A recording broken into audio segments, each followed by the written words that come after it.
From London, this is Global Business. Hello, welcome to the programme. I'm Jamie Owen. And I'm Sally Burdett. Our top stories. Chinese car maker BYD gets closer to overtaking Tesla in the global road race to sell EV cars. Our other headlines: Biden blocks the takeover of US steel by Japan's Nippon, saying foreign ownership could risk national security. Slovakia threatens to cut financial support for Ukrainian refugees after Kyiv turns off Russian gas. And Israel intensifies its deadly airstrikes in Gaza as stalled ceasefire talks prepare to resume. China's leading car maker BYD is catching up with its United States rival Tesla as advised to be the world's largest EV seller. BYD reported record sales last year with 1.76 million EVs delivered worldwide. Meanwhile, Tesla reported its first ever slide in annual deliveries with 1.79 million cars delivered in 2024. Our correspondent Jen Copestake has been following the story and joins us now. Hello, Jen. Hello, nice to see you. Yes, let's take a look at some more numbers. In the last quarter, BYD delivered almost 600,000 electric cars. That's 20% more than Tesla, which delivered just under 500,000. In terms of delivery growth, BYD is also leaving Tesla in the slow lane.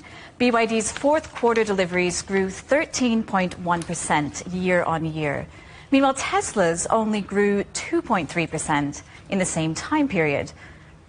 Both companies are aiming to boost their sales in overseas markets, and last year, BYD's sales outside the Chinese mainland only accounted for 11% of its total sales. However, the sales grew by 71%. Whereas Tesla sales in China made up 37% of its global sales, with its 2024 sales in China hitting a record high by jumping 8.8%.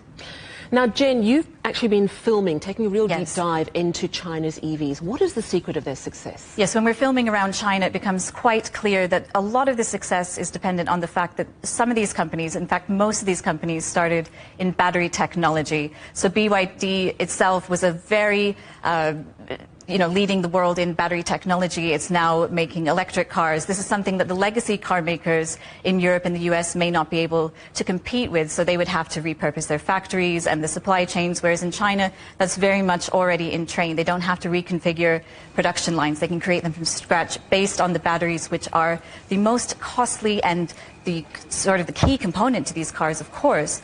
And we saw this firsthand when we were visiting a Leap motor factory near Hangzhou. Side by side, people building batteries and then placing them directly in the cars. This will lower the cost and bring so many benefits to consumers in as far as R&D, which is a huge part of Chinese electric vehicles, creativity in the designs of the cars, which the legacy car makers at the moment don't seem to be able to keep up with. And of course, the infrastructure for the electric car charging in China is so much more developed than in other parts of the world. It leads the world in the public electric charging points, with over 3 million points in China. In Europe, we're seeing there's around 2 million, but it's much more developed, again, than in the United States. So there's a lot for the legacy companies to worry about and to compete with China. Absolutely fascinating. Thank you so much, Jen Copestake. Well, new car sales in the United States are forecast to hit a 5-year high as the sector continues to recover from pandemic lows. More than 15.8 million vehicles sold in 2024. That's according to the car analytics company Cox Automotive. Electric vehicle sales are also expected to hit 1.3 million, slightly higher than the previous year. The figures are said to have been bolstered by replenished dealership stocks and better incentives. Well, let's bring all this together now and talk to Professor David Bailey from Birmingham Business School. David, welcome back. Good to see you. Let's drill down on Tesla, first of all, distributing fewer vehicles than anticipated in the fourth quarter of last year, consistently missing the mark on delivery targets throughout the year. What's going on? I think there's a couple of things going on there. One is that their model lineup is becoming pretty dated. The Model 3 was refreshed. That helped sales to some degree. The best-selling electric car, the Model Y, now actually is getting pretty old. They're waiting an update on that. They've also said that they're not bringing to market a much cheaper model, costing around $25,000. I think that leaves the market way open, really, to the likes of BYD. And so the other thing that's happening is, as we heard just then in that brilliant piece, the Chinese players have been remarkably successful, BYD in particular, bringing cars to market which consumers like, and they are starting to, I think, outcompete Tesla. All right, OK, let's talk about BYD then, posting these record sales in 24. What does it mean for China's EV brands and its global competition? I think what this signifies is China's brands like BYD really emerging onto the world market for the first time. So the Chinese market, auto market, has been the biggest market in the world for a long time now. Chinese firms have been making cars largely for China, but they're now really becoming global brands for the first time. We often see their brands on UK roads. What's also really important, I think, is that next year, for the very first time, electric vehicle sales in China will overtake the internal combustion engine. So China is just way ahead of anybody else in the world. They can make electric vehicles at something like 35 to 40% lower cost than in the West. The West has really got to catch up, and quickly. Elon Musk seems to be very busy this week slagging off the UK government. What does his increasing political presence mean in the United States and in Europe for Tesla's brand and Tesla's reputation, as well as investors' sentiment? I don't think it helps Tesla at all. Yeah, I think his political views are incredibly polarizing. I saw a sticker on a Tesla only yesterday. Somebody said, I bought this car before Elon Musk went crazy. So clearly, from a marketing point of view, his increasingly extreme political views, I don't think is going to help them at all. It used to be that Tesla was very much the darling of the liberal side of things in the US. That is no longer the case. And I think there's also going to be an issue for investors about whether they want to be associated with someone with such extreme views. Of course, the flip side to that is he's very close to Trump. He may well try and influence Trump in a way that supports Tesla. Investors in Tesla may actually like that. David, good to see you. Thank you for that. Professor David Bailey from Birmingham Business School. President Joe Biden has blocked the takeover of US steel by Japanese rival Nippon Steel, citing national security concerns. Our correspondent John Terrett joins us now from New York. Hello, John. Yes. This decision, fascinating that it had to ultimately be made by Joe Biden. Tell us about the impact of his decision. Well, the first thing to say is that no great surprise that he has blocked this deal that was on the table between Nippon of Tokyo and US Steel of Pittsburgh in Pennsylvania. Biden never actually said that he would block it, but I think everybody here assumed that he would. Now, the reason for this is national security. So let me explain the background. So there was a committee, a very powerful committee indeed, called COFIUS, which stands for the Committee on Foreign Investment in the United States. And they looked into the security side of Nippon taking over US. They did not look at whether Nippon was eligible financially, whether US Steel would collapse under the deal or survive. None of that. It was all on national security grounds. And they were deadlocked. They couldn't decide. So it fell to the president in his final days in office to come up with a decision. And this decision today, blocking the deal on national security grounds, ends a one-year, $15 billion bid by Nippon for US Steel. Now, the politicians didn't want it in the election. The trade unions don't want it, at least the leadership doesn't want it, although I have to say I think ordinary workers on the shop floor at US Steel probably were thinking, well, if they do take us over, then at least our jobs are going to be preserved. And certainly I think the boss of US Steel has said the same thing, that he is in favor of Nippon taking over his company because using Japanese investment money, it would preserve many, many jobs in the United States. But the reason the Security Council went in this way, or the COFIUS Council went in this way on security grounds, is I think they feared that if Nippon got hold of US 1 or 2 years down the road, they might diverge away from US foreign policy when it comes to China and the production of Chinese steel in the world, because the administration fears that China is already or is about to flood the market with cheap Chinese steel. And I think when it all boils down to it, that is the reason for today's decision. Now, what do? They've got two choices. I think both sides have said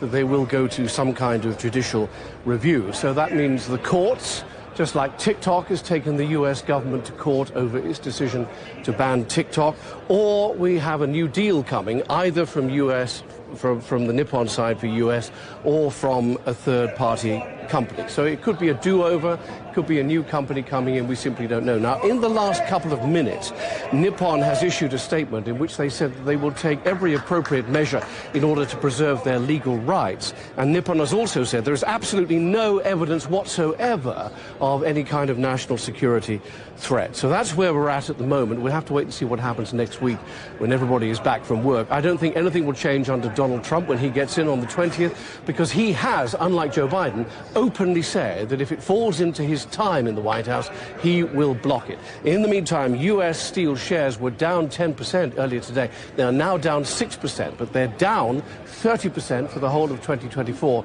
while this maneuvering has been going on. All right.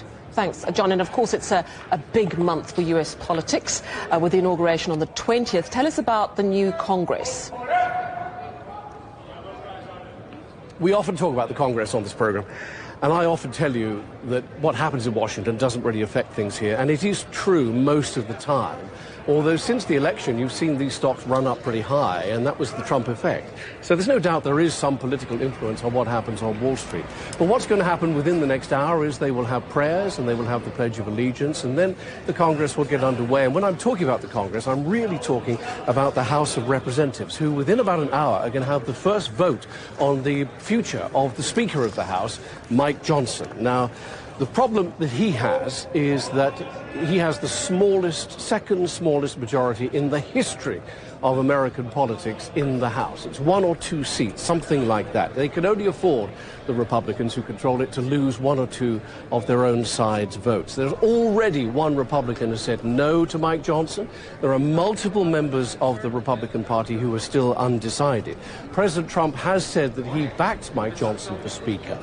But the problem is this rump within the party is looking for deeper cuts than Mike Johnson has come up with so far. They don't want to raise the debt ceiling. They're unhappy with Johnson that he has such a good relationship with the Democrats in the House. And they're also looking for what you might call process reform as well. But here's the thing. This is the point. I'm getting to the point now, okay? There are no alternatives, all right? Nobody wants the job. It is a terrible job. Even though you carry the honorarium of Speaker of the House with you for the rest of your life, and even though you are number 2 in line to the presidency, so if the president goes and the vice goes, you become the president. You literally spend your life fighting everybody in the House, and you've got to watch your back for knives going in it the whole time. And for that reason, I think what's going to happen is we'll see a show of protest from the Republicans, possibly lasting into next week, I don't know. If it goes much longer than that, Trump is going to swing in and start bashing heads together, because he will want his inauguration to go ahead on time and correctly on the 20th. So I think we'll see a protest, but my feeling is that we'll end up with Mike Johnson, despite everything that presently stands against him. Thank you very much. John Terrett coming to us live from New York there. The number of people out of work in Germany rose less than expected last month. The government said the number of unemployed grew by 10,000 people to 2.87 million. The country's labour minister said a rise is typical during winter, but admitted Germany's economic decline last year had left deep marks on the jobs market. Analysts predict unemployment will increase this year. Meta Global Affairs Chief Nick Clegg is leaving the social media platform to be replaced by prominent Republican Joel Kaplan. The former British Deputy Prime Minister says it was the right time to depart the company after 7 years. It comes just weeks ahead of Donald Trump's inauguration. Kaplan previously served as Deputy Chief of Staff in the White House during the George W. Bush administration. The US dollar is hovering around a 2-year high as investors await the return of Donald Trump to the White House later this month. He's promised lower taxes and deregulation policies that traders believe could both boost growth. Investors are now betting on fewer interest rate cuts after the Federal Reserve said it would take a much more cautious approach. China's top economic planning body says it's confident economic recovery will continue in 2025 despite new challenges. Our correspondent B. Ran reports from Beijing. The National Development and Reform Commission of China highlighted the key achievements in the country's high-quality economic development in 2024, unveiling the outcomes of major projects in innovation stimulation, the development of new productive forces, green and low-carbon transformation, and international cooperation across various sectors. In 2024, innovation thrived, accelerating the shift to new growth drivers. Fundamental systems and major tech infrastructure were advanced, raising China to 11th on the Global Innovation Index. Traditional industries are upgrading. Emerging sectors will continue to expand, and future industries started to take shape. Regarding the NDRC's 2025 Blueprint for National Economic Development, officials say it will continue to drive development of industrial equipment renewal and consumer goods trade-ins by increasing the scale of funding and optimizing implementation methods. In 2025, the scope of renewal policies will be broadened. Support for equipment upgrades will be extended to sectors including electronic information, production safety, and facility-based agriculture. A subsidy program will also be introduced for the purchase of digital products such as mobile phones, tablets, and smartwatches, offering financial assistance to individual consumers acquiring these three categories of digital devices. Officials say China's consumption trends are set to improve steadily. The NDRC will introduce more professional training programs to enhance people's incomes and increase pensions to strengthen financial security. New consumption sectors such as senior citizen services, sports, and healthy entertainment will see focused promotion. Furthermore, the inclusion of more consumer goods of the Old for New policy will ignite greater consumption momentum. The NDRC will also place higher demands on investment projects in key national projects and areas, while optimizing policymaking and institutional reforms during the construction of such projects.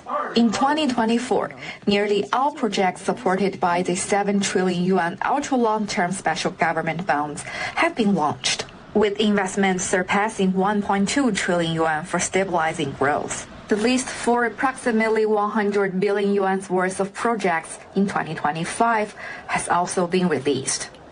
Biran, CGTN, Beijing.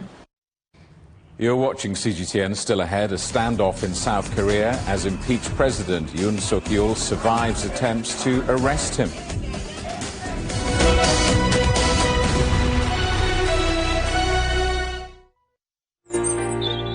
Ever wondered what's the difference between a bear and a bull market? Where are the cash cows? And who are the lame ducks? And what exactly are black swans? Grey rhinos? And unicorn companies? Make sense of it all with Global Business, only on CGTN. I think it should be more global cooperation. I would like to hear more the voice of the developing countries. Globalization has lifted more than 1 billion people out of poverty. The green transition has to happen. It's a necessity. Well, China and the United States are important powers in the world. What unites us is much more than what divides us. And I believe China is committed to this agenda. Join me, Juliet Mann, to set the agenda at these times every weekend on CGTN. You might think you are better informed in an information age. The fact is, people are more often misled by misinformation. You might think every voice is heard in a digital world. The fact is, many nations and peoples are still underrepresented. And data poverty shuts out many. We at CGTN are committed to transcending the information gap and the digital divide. CGTN, bridging nations and civilizations. CGTN, see the difference.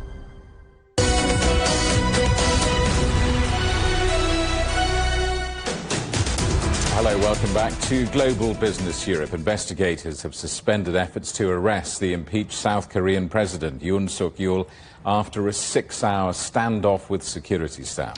Police were blocked by hundreds of agents and soldiers, along with Yoon's supporters, who vowed to obstruct the arrest with their lives.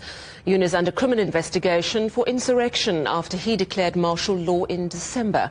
Our correspondent Jack Barton reports.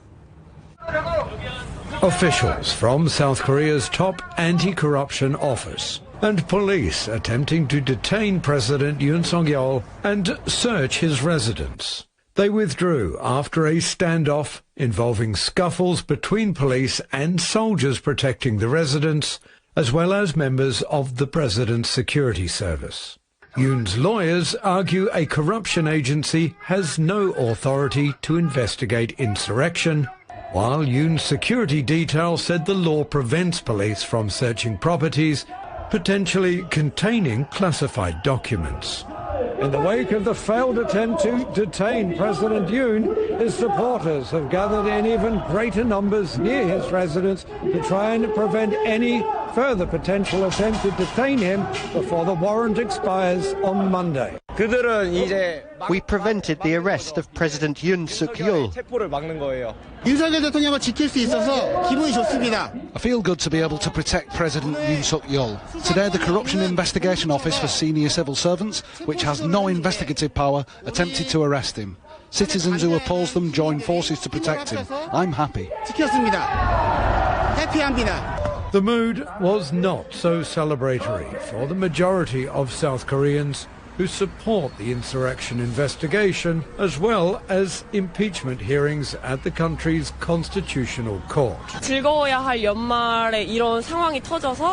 While it's a season to celebrate, I feel really pessimistic that this situation has still been going on since the end of the year. Moreover, as a citizen of South Korea, I believe the president should be rapidly arrested and the appropriate procedure must be implemented to reset the peace in the country. On Friday, the Constitutional Court held its second procedural hearing into whether Yoon's impeachment by the National Assembly was lawful.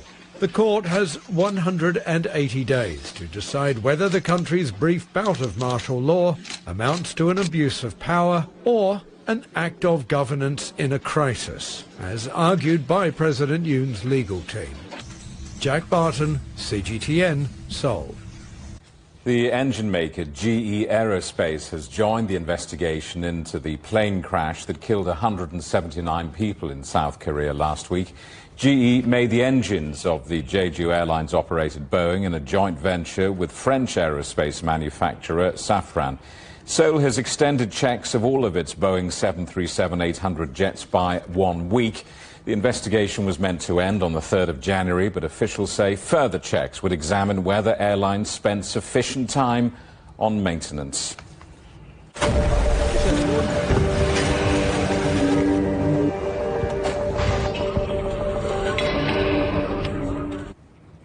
More than 40 Palestinians have been killed in the latest strikes on Gaza, according to officials. Israel is said to have intensified attacks over the past 24 hours, with at least 34 separate airstrikes killing dozens of people on Thursday. Negotiators are due to meet in Qatar for more ceasefire talks. Our correspondent Rami Al-Magari is in Gaza.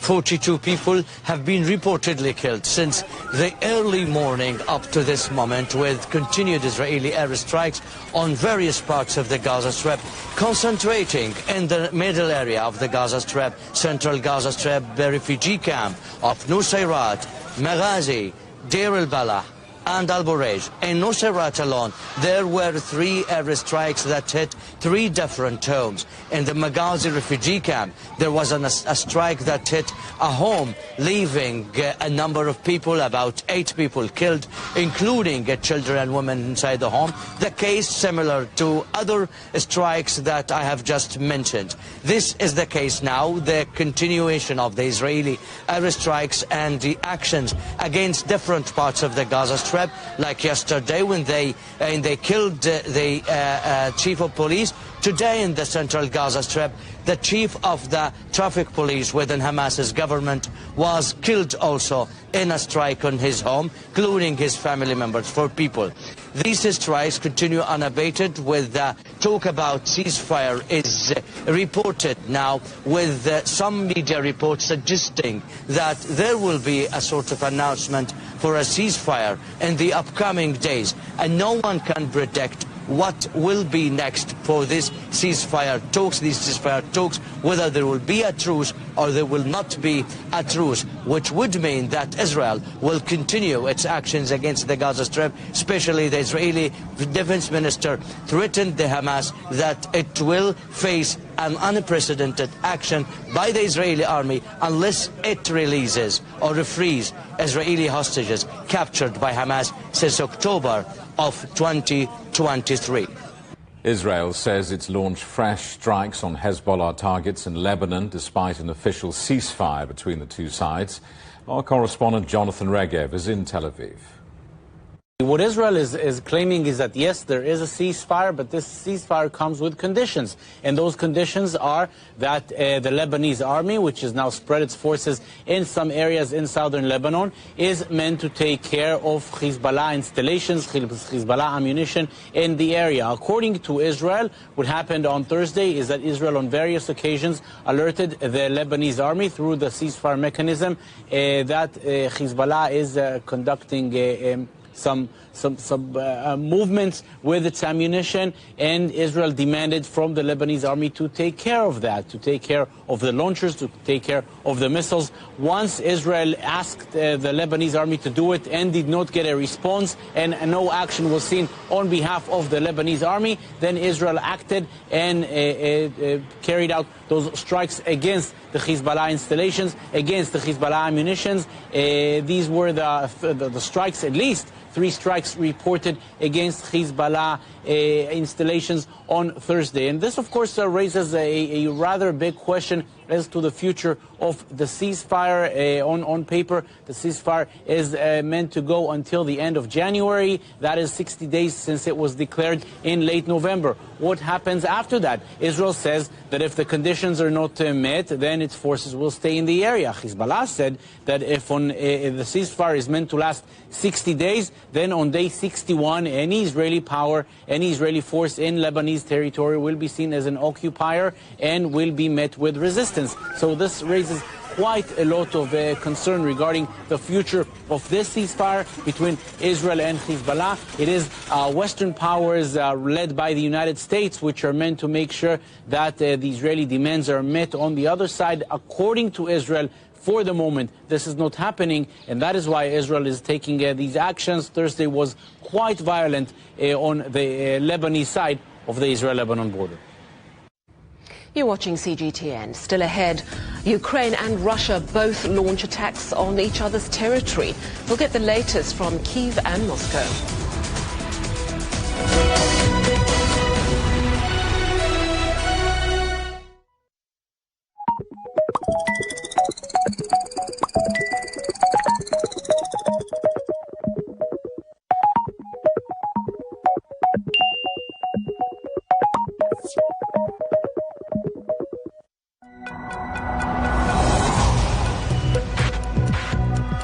Each day, there are millions of stories.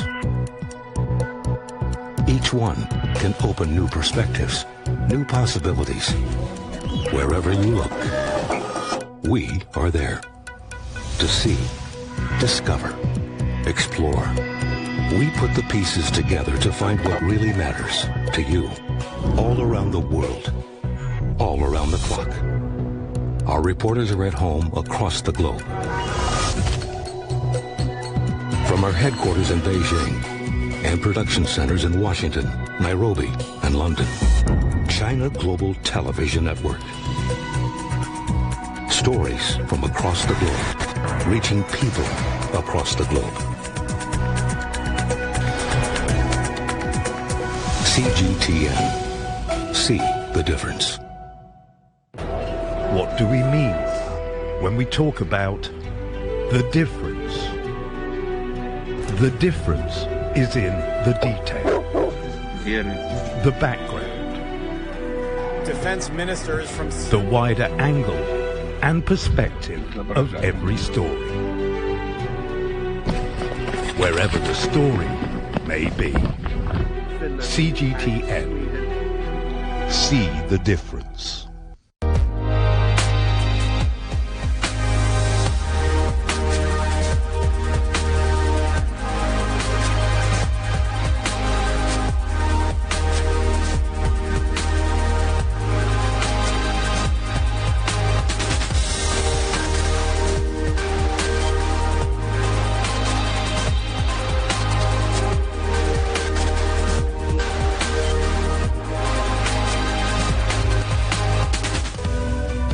We are all connected. Across borders, across continents, connected by ideas, a shared humanity. Stay connected.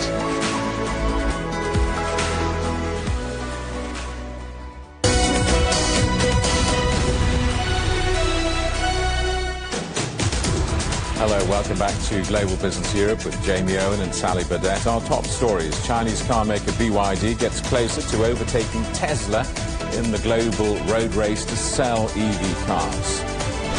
And Biden blocks the takeover of US steel by Japan's Nippon, saying foreign ownership could risk national security.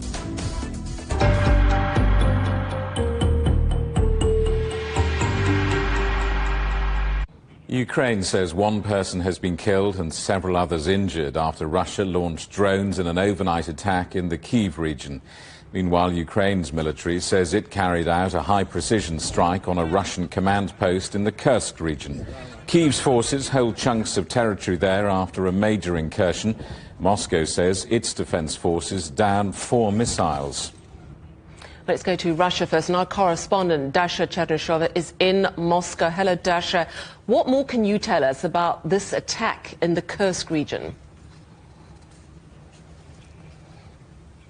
Well, indeed, we have heard the Russian Ministry of Defense once again saying that they have prevented and downed several Ukrainian attacks against the Russian Kursk region. It is actually the daily occurrence that they are talking about drones and missiles being intercepted in that area of the country. We also understand that the Ukrainian side is talking about the village of Marinka in the Kursk region, while the acting governor of the Kursk region, Alexander Hinstein, has confirmed that on the 2nd of January, there has been a missile attack against the village of Ivanovska, which is an adjacent village to this Marinka. And he has said that this is the area where one woman has been injured as a result of this attack by the Ukrainian side. But he also has said that it was an attack against the civilian infrastructure. The House of Culture has been hit. He also has been speaking about the damage done to the orphanage school, which has previously been evacuated.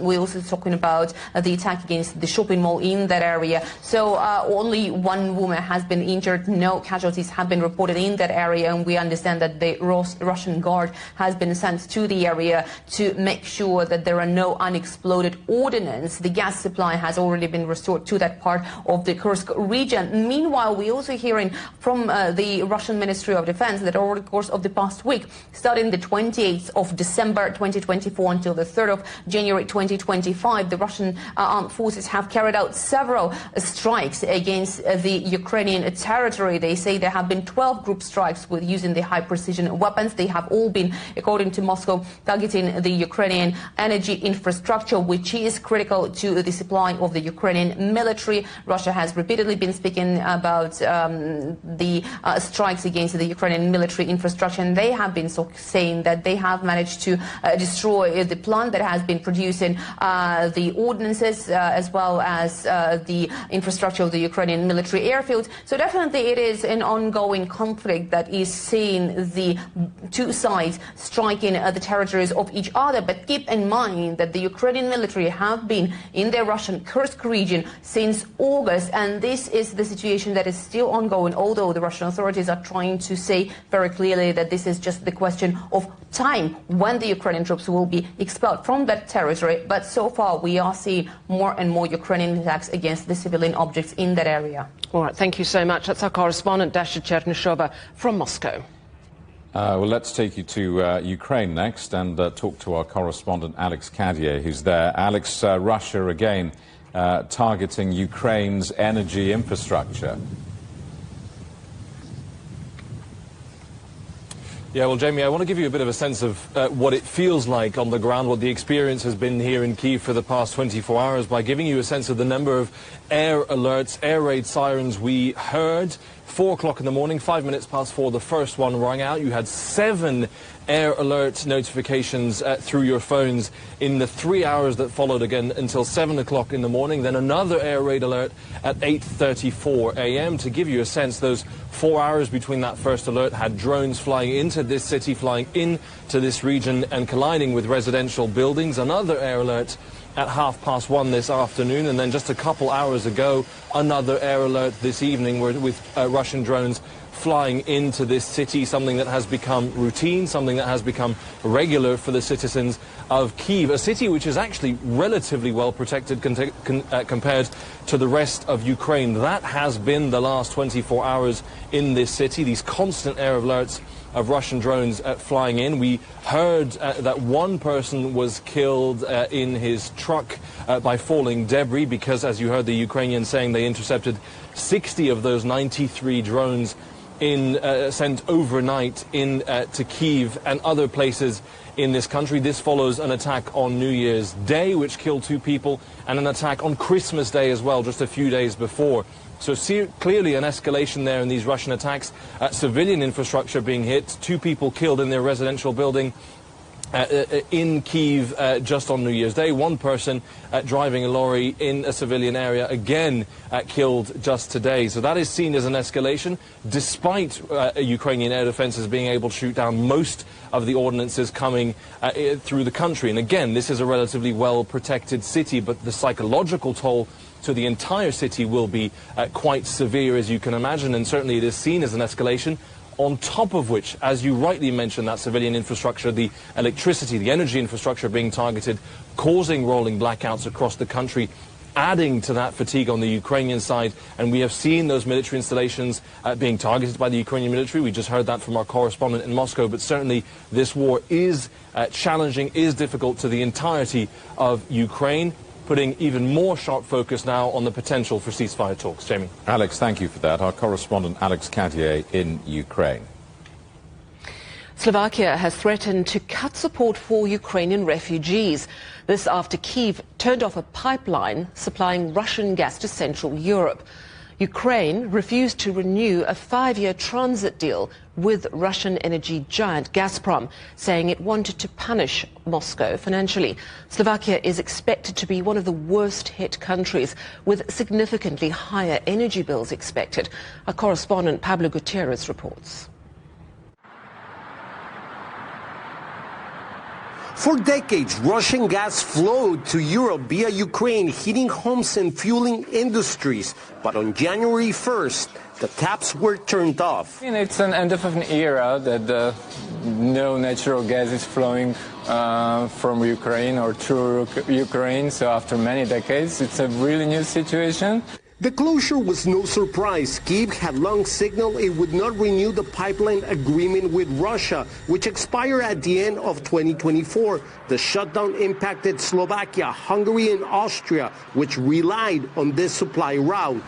So how much are you paying for gas a month? Like, what is it? About €1,000 just for the gas by itself.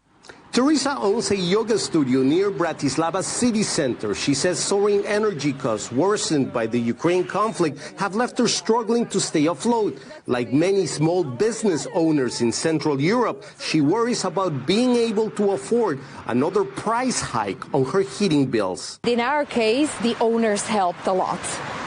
So the owners of the building were able to give us a little bit of a discount on the rent, just to substitute for the gas, but that ended. Russia used to supply 40% of Europe's natural gas, By 2023, that share dropped to just 8% as the European Union worked to reduce its reliance on Russian energy. After the shutdown, Slovakia's main gas company, SPP, said the country's gas storage is sufficient, but experts warn colder weather could stretch those supplies thin.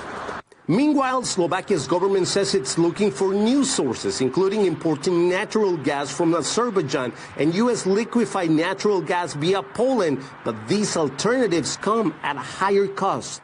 Slovakia was not only the consumer of Russian gas and oil, but it was also an important transition country. So we got money for the fact that the pipeline goes through Slovakia, and it was a significant amount. It's not a question that there is not enough gas in Slovakia or cannot be transported to Slovakia. The question is the price. Slovakia's Prime Minister Robert Fico says the loss of transit fees will cost Slovakia $513 million annually, on top of the projected $184 million in fees for alternative routes the country will have to pay. Experts say some of those costs will be passed down to consumers. Businesses like Teresa's may not survive another price spike. Pablo Gutierrez, CGTN, Bratislava, Slovakia.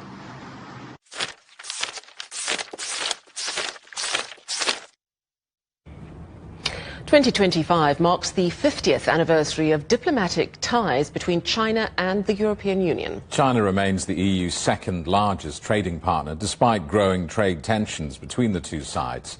Our correspondent Will Denslow reports now from Brussels. 100,000 trips and counting. Since 2011, this freight train has carried more than $400 billion worth of goods from China to the European market. For half a century, trade has been a major driver of ties between China and the EU. And today, it continues to pick up steam. The 50 years have been really, really important for China and the EU. What we can say from the business perspective, we've seen that the importance of the euro have been constantly growing over the past decades, and in particular in recent years. Back in 1980, Germany imported $1.9 billion worth of goods from China. Over the next 20 years, that grew exponentially. By 2023, bilateral trade between China and the whole of the European Union exceeded $770 billion. But relations have soured over recent months, especially after the EU's decision to impose additional duties on Chinese-made electric vehicles. Commission officials here say the relationship isn't black and white, and a focus should be on de-risking, not decoupling from China. How do we need to reset? Both Chinese and EU diplomats recently participated in a forum here in Brussels to mark 50 years of diplomatic ties. A chance to take stock and discuss challenges including the transition to green and digital economies, sometimes called the dual transition. China and Europe are both facing the dual transition. That actually is also the direction of the world. So we have to, continue on the cooperative spirit to jump out of the so much focus on geopolitical lens to start the cooperating. Trade tensions persist, but some panellists at this event urged both sides to engage in constructive competition. Despite the fallout over EV duties, there's a hope that climate policy can be a source of cooperation. One of those areas is green management. We know that grid connectivity in China is one of the areas where it's a bit lacking and where cooperation would be more needed.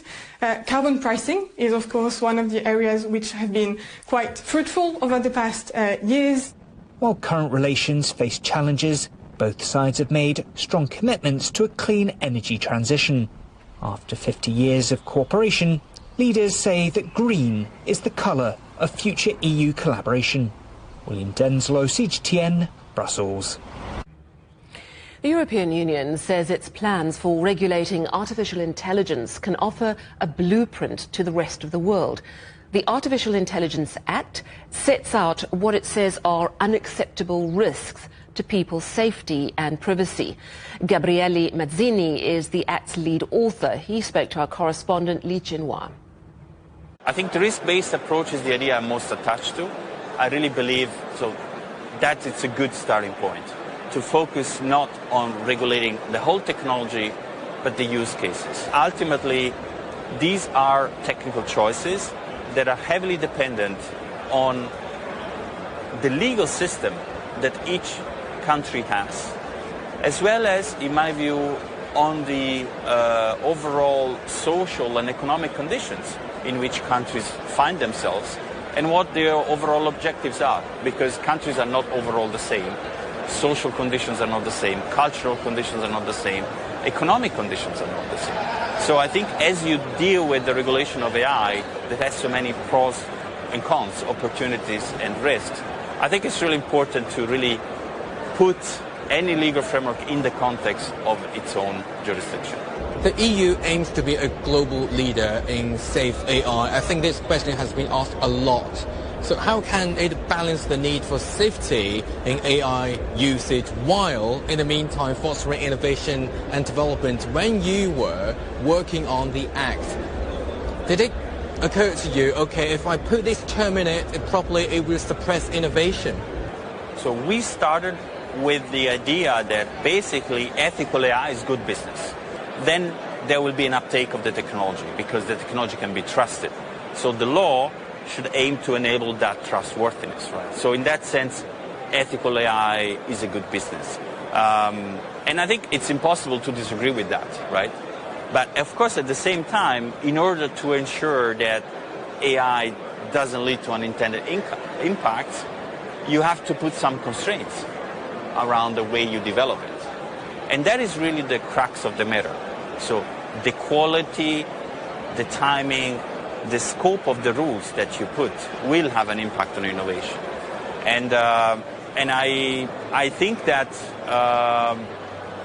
for me the most important goal to achieve was essentially to make this step according to what we were aware of, make this step according to what we knew.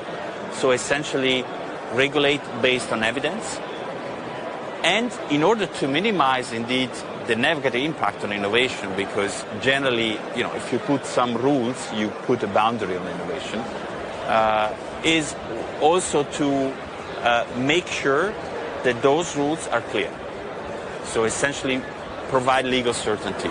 So the Act is in the context of the European Union. I'm just wondering how the Act may impact businesses from other countries that want to get into the EU. Let's say an American company that uses AI in the healthcare industry, let's say, and that is used by an EU citizen. So those businesses will be impacted, in fact. So if you have an American company that wants to market in the EU a certain health-related application that is considered high risk, then that company has to comply with the AI Act exactly because it wants to market that product in the EU. So that's the logic of the AI Act. It's a so-called product regulation. So it captures all systems, all AI that are classified as high risk and that are accessible to the EU market. And that regardless of whether the provider of the system or the manufacturer is based in the US or in China or in Europe. So that's the fundamental approach. So in that sense, it impacts everyone who just wants to essentially sell their products in the EU. You're watching CGTN. Still ahead, why homelessness in the United States continues to rise, now reaching record levels.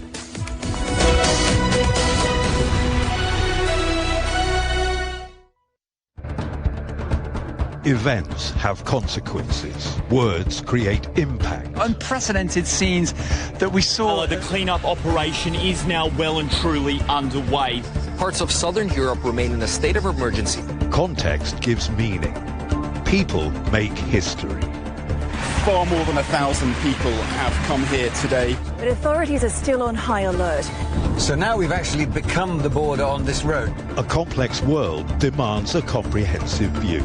But with the cleanup efforts more or less under control, The economic impact is bound to ripple across the country.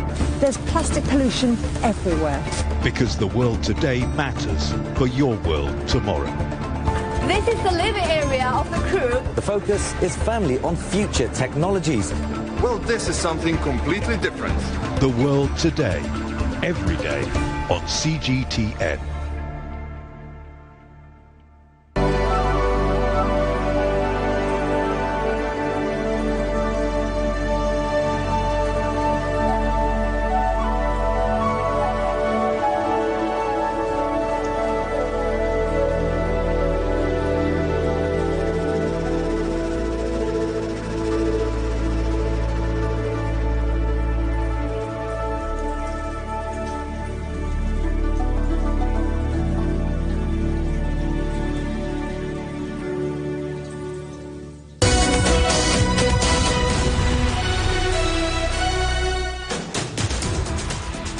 Welcome back to Global Business Europe. Officials in the United States say the number of homeless people in the country has hit a record high.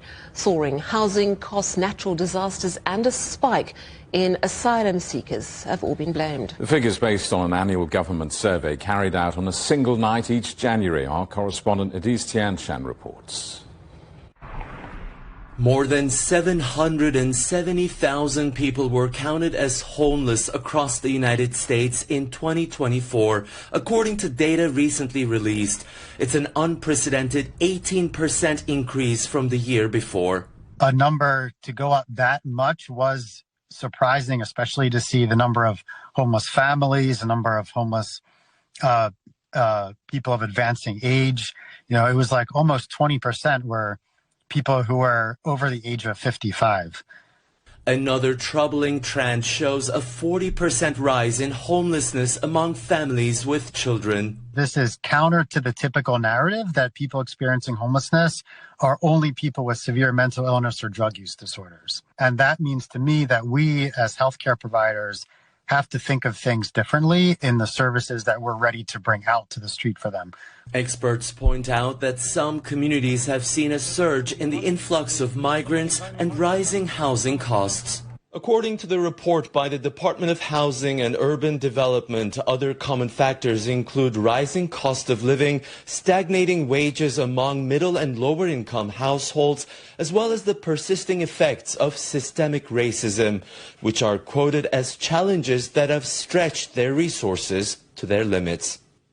And in places like Los Angeles, widely considered the homeless capital of the nation, recent surveys have shown homelessness to be a lot more common than previously thought. We also asked about kind of housing instability in general. We asked people if they had ever lived in an unstable or kind of temporary housing situation like couch surfing or living in your car or in a hotel or a motel. And we find that nearly a quarter of Angelenos have been in some sort of kind of temporary housing situation like that. The annual report is considered an undercount as it excludes people crowding in with family or friends because they can no longer pay rent.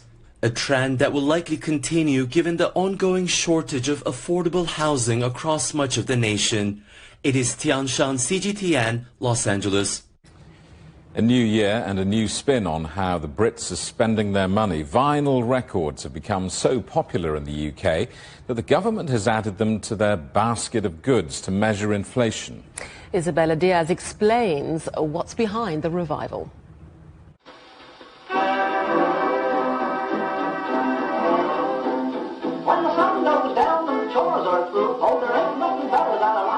It once was considered a medium of a bygone era. Decades ago, vinyl records, with their pops, skips, and scratches, were left to collect dust on the shelves, making room for cassettes, CDs, and then finally, streaming services. But in the last few years, some music lovers in the UK have been changing their tune when it comes to digital downloads and online music streams. Instead, many are opting for music you can hold in your hands, and now vinyl is more popular than it's been in decades. According to 2023 data by the British Phonographic Industry, or BPI, sales for vinyl records in the UK increased for a 16th straight year, selling more than 6 million records. Thanks a lot. Those sales were fueled by vinyl releases from musicians like Lana Del Rey, the Rolling Stones, and largely Taylor Swift. Who knows if she never showed up what could have been? In fact, vinyl sales in the UK hit a 33-year high in 2023, according to audio tech company A2D2. Those sales are moving the needle on UK's GDP so much, the government's adding vinyl to its shopping basket of goods impacting inflation for the first time since 1992. And vinyl sales are expected to keep climbing. A2D2 predicts music artists will make more than $5.2 billion in US and UK vinyl sales this year. That's their highest level since 1990. But for all the hype, don't expect Brits to completely scrap Apple Music or Spotify anytime soon. According to BPI, streaming makes up more than 87% of all music consumption in the UK. Still, some music enthusiasts say vinyl could very well outlive all its successors. There won't be Apple in the future. There won't be Microsoft in the future. But there'll be vinyl. Isabella Diaz, CGTN. And finally, a 17-year-old is aiming to become the youngest ever world darts champion. Britain's Luke Littler gained global attention last year when he lost in the final, aged 16. But he's hoping to go one better this time round and face his three-time world champion Michael van der Goen in the contest in London later. More than $600,000 awaits the winner, the biggest payday in darts. The headlines again. Chinese car maker BYD gets closer to overtaking Tesla in the global road race to sell EV cars. Joe Biden blocked the takeover of US steel by Japan's Nippon, saying foreign ownership could risk national security. And Israel intensifies its deadly airstrikes in Gaza as stalled ceasefire talks prepare to resume. And that's it for Global Business Europe. Thanks so much for watching. More on all of our stories at europe.cgtn.com, and do follow CGTN Europe on Facebook and Instagram and TikTok. Of course, you can go to CGTN Europe's channel on the Telegram app or scan the QR code on the screen to get stories and updates sent direct to your phone. Coming up next on CGTN, it's Africa Live. We'll see you again tomorrow, same time, same place. From all of the team in London, it's goodbye.